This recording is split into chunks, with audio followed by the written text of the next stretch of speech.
that we are the home of the free and of the brave. You endured hardships and you were willing to risk your life to maintain our freedom. On behalf of Amedisys, the VA, and this facility, please accept our thanks and gratitude. When you see this pin, know that your services to the nation are deeply appreciated and not forgotten. We thank you. If it's all right, we'll just put a little pin on you. Is that okay? Yeah. Is it okay if I put it on your sweater? Here. It's a nice sweater. I don't want to mess it up.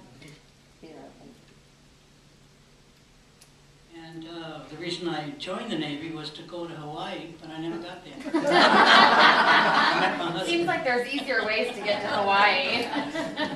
But I love being in the service, and I had 4 brothers also in at the same time. It's great. Well, thank you for your service.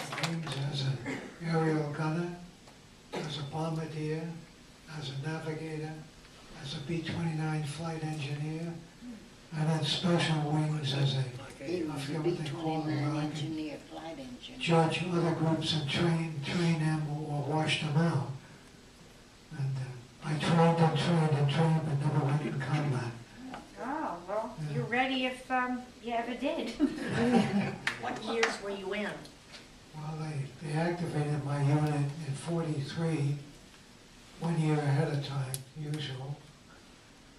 And I'll tell you, the first thing we ever learned in the Army at that time was they sent us to Fort Dix.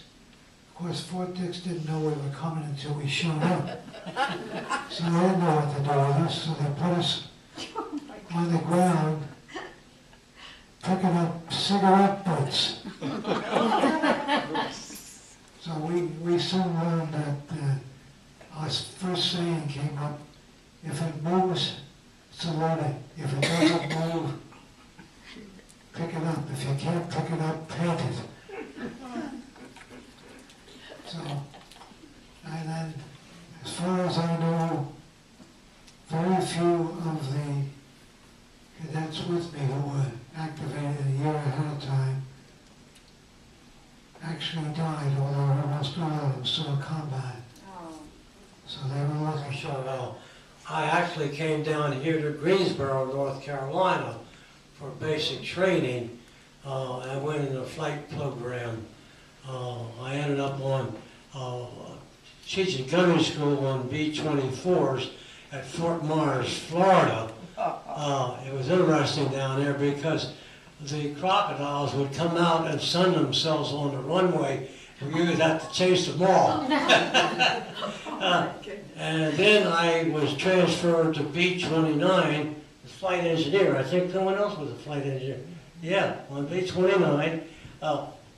Flight engineer on the B-29 was right behind the pilot and co-pilot, as you know, and was responsible for all the fuel transfers and things like that. So the pilot and co-pilot was really were only concerned with flying the plane.